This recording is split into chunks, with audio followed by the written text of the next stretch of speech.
We are technically 5 miles east of Washington, D.C., and that's where you find this place, FedEx Field in Landover, Maryland. Today, it's a Week 9 matchup. We are all set to go, as it'll be the Philadelphia Eagles taking on the Washington Commanders.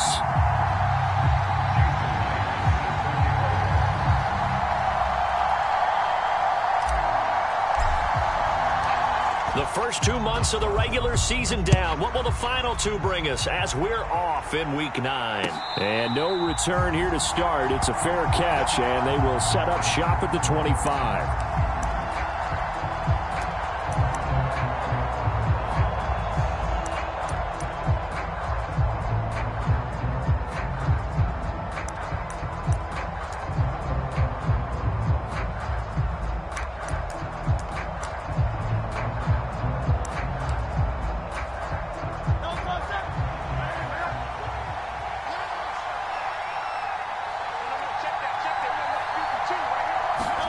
On 1st and 10, it's Hurts. They'll try and set up the screen to Swift. And some room to maneuver. And they get him down, but not before he takes it across the 40-yard line. An early statement on the game's first play. 18 yards and a first down.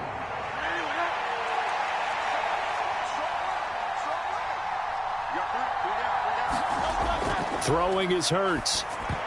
Trying for Brown, and it's intercepted. And he's able to get it back here to the 43-yard line.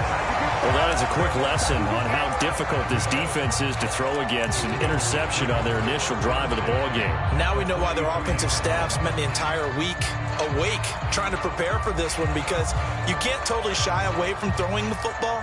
But at the same time, you're looking at them and going, where are the weaknesses? How are we going to move it? One of the top defenses in the NFL for a reason. We just saw one example right there. And not a whole lot of room to operate there on the first down run. He gets maybe 3. Now, this defense for the Eagles, they were very strong last week in the win over Carolina. This defense certainly has a lot to be proud of coming off of last week's game, because when you only give up 14 points in a contest, you give your team a great chance to win. The best defense in the league is usually going to average giving up 18, 19 points a game. So to be under that, a terrific achievement. Ball on the 40 now. Here's 2nd down and 7. Throwing here, Howell. Oh, that'll be incomplete. Oh, he took a shot as he let that go. And it's going to bring up a 3rd down. The turnover put him in great field position. They don't want to squander it with 3rd down coming up. No, not at all. And you know what else you do? You make your defense mad. Yeah. They got you the football, gave you a great opportunity. You got to cash in and get some points. Howell throwing on 3rd down here. Pass taken in by his big tight end. And he's going to have a Commanders first down as they're able to get the 3rd down conversion. Well, Charles, it's early, but that's a key 3rd down conversion. Remember, they forced the turnover on the opening drive. Now they're in a position where they look like they'll at least get 3 out of this. A great example of complementary football if they're able to cash this in, isn't it, partner? Because defense does this job, takes it away, turns over the offense. They just pick up a nice first down there. Maybe it's time to think about taking a shot at the end zone, because it looks like the field goal is almost assured. I think he had to unload that one before he wanted to. He was right up in his grill. I think he was a dentist there without a license, don't you? Just not enough time for the play to develop. Just lucky it wasn't a fumble, really. And he'll take this down just shy of the 25-yard line. He'll get only 3 there, so it leaves him with a 3rd and 7 ahead. Pretty good little 2-play sequence there. You force the incompletion, then a very short pickup. Yeah, now maybe you bring in an extra defensive back or 2, because you want to try and defend on 3rd down. They like to play those nickel or sub packages, don't they? From the gun on 3rd down, Howell. And that is incomplete. Oh, he did everything but hold on to it. But a nice play defensively, and now it brings up 4th down. Out is Myers for the Seahawk field goal. This a 43-yard attempt. Myers' kick is good. And the Commanders get out to a 3-0 lead.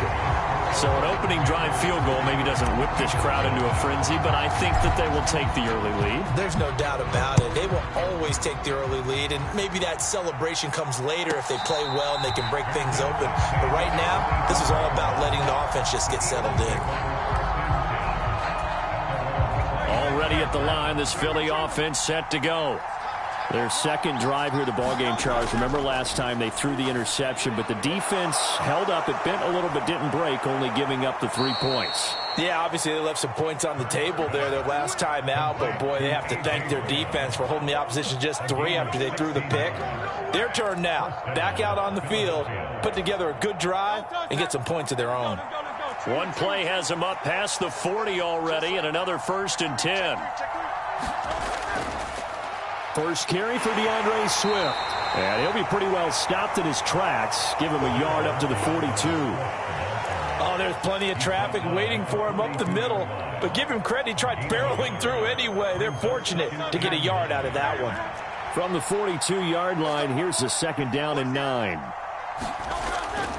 On the option to give to Swift here. Still on his feet. DeAndre Swift, touchdown, Philadelphia. DeAndre Swift with his 6th rushing touchdown on the year. And the Eagles have answered that early field goal to take a first-quarter lead. Elliott good with a PAT, and that makes it a 7-3 lead.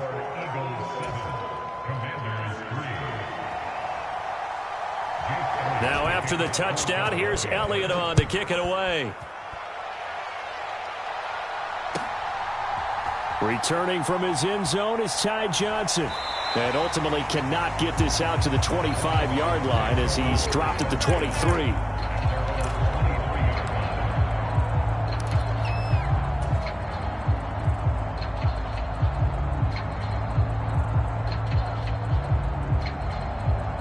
Out there set and ready for this next drive, the Washington offense. 3-5 is where they sit on the year. A very uneven start is certainly not an ideal position to be in at the halfway point of the season. CD, do you see an avenue where they can still be a playoff team, or is that ship sailed? Well, since you took me to the nautical side, I'm going to try and keep up here because to me, this ship is about ready to pull out of port. These next couple of games are absolute must-wins for them. Now, if they can win a couple, get to 5-5, maybe they start believing in themselves. But a loss here, that would move them to 3-6. And if that's the case, well, that boat is going to head out to the harbor with them still on the dock. But one of the ways that quarterbacks keep all the receivers alive in a play, never lock in on any one guy. Make sure you keep your eyes moving, scan the field. And here he finds the open guy for a nice pickup. Howell's throw into the hands of McLaurin. And he'll be taken down, but not before he gets into enemy territory. 17 yards is the pickup there for number 17. Well, I think when they look at their offense, they think to themselves, weapons everywhere, and they want to move the ball around. They want to spread it to different people.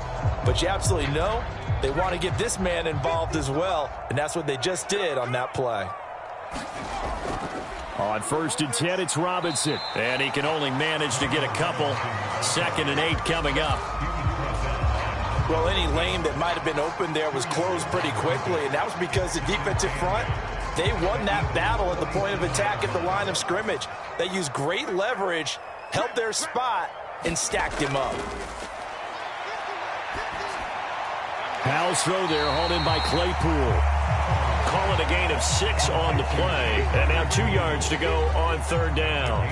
They kept the receiver in the short field, but that let his quarterback get the ball quickly to him before either guy in double coverage could react. So 3rd and 2. This quite possibly 4-down territory, though, if they're stopped. Robinson will try to pick it up. And he's going to have the 1st down at about the 38. Only 3 there on the pickup, but that's enough to move the chains. A lot depended on the spot there, and he got it, but it wasn't by much, was it? I remember Coach Madden talking about, depending on which foot the official used, that would tell you whether you had the 1st down or not. You want that upfield foot to be the one that spots the ball, don't you? And you and I have the luxury of a couple extra views here in the booth, and he did get it, but not by much. On 1st and 10, it's Gibson. And that one opened up for him well as he'll take this down to the 26-yard line.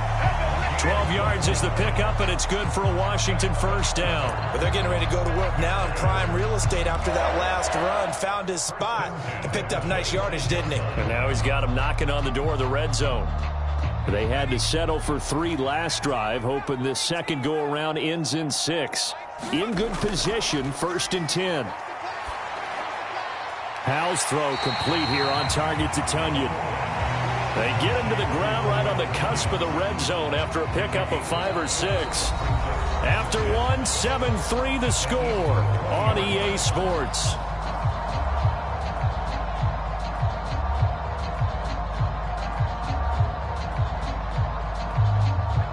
From the 20, here's a 2nd and 5. Now Howell. Throw left side, taken in by Claypool. And he's dropped just before the line to gain. 4-yard pickup leaves him with 3rd and 1. But it appears that they read man defense and went to the out route. And what you have to do on that one is the receiver's got to make sure he works the defender towards the middle of the field to give himself space to cut to the outside and have that ball delivered with good timing. And they got it done. They'll run with Gibson. Boy, no chance as he was met and dropped behind the line there. A 3-yard loss. 4th down now. Just a simple run play there on 3rd and 1, but this D was up to the challenge and stopped him, bringing up 4th down.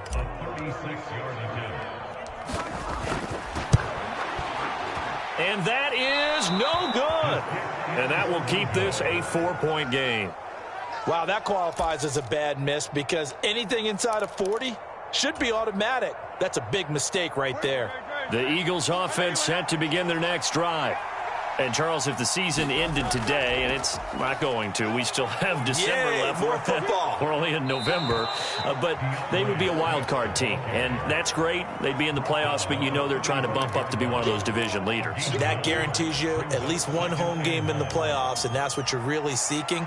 But there also isn't much margin for error for this team, right? Because right where they're sitting, a 2-game losing streak could have them out of the playoffs, so they've got to make sure they continue to keep the momentum going. Absolutely. There's some sharks smelling blood in the water behind them. They'll get 3 as the drive continues. It's a 1st down. Not your normal call in short yardage, but the toss works very well there. Big people out in front, being physical, and they pick up a 1st down.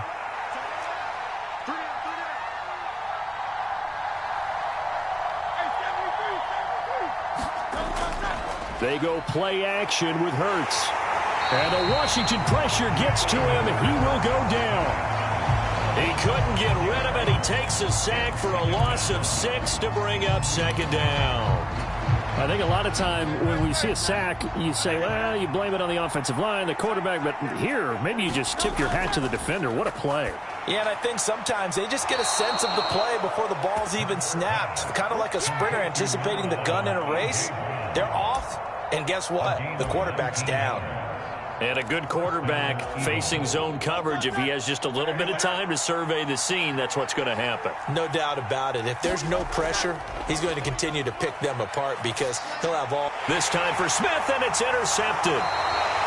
And the Commanders are in great shape here as they take over at their 46-yard line. So another interception for him on the year. He is making quite a splash in his rookie campaign.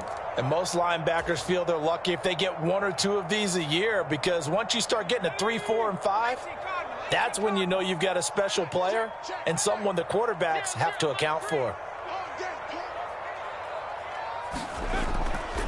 Now a handoff to start it out. Robinson. And they'll get this just to the 47. 1-yard gain. And the big fella stuffed that one up in a big way. I think doubling him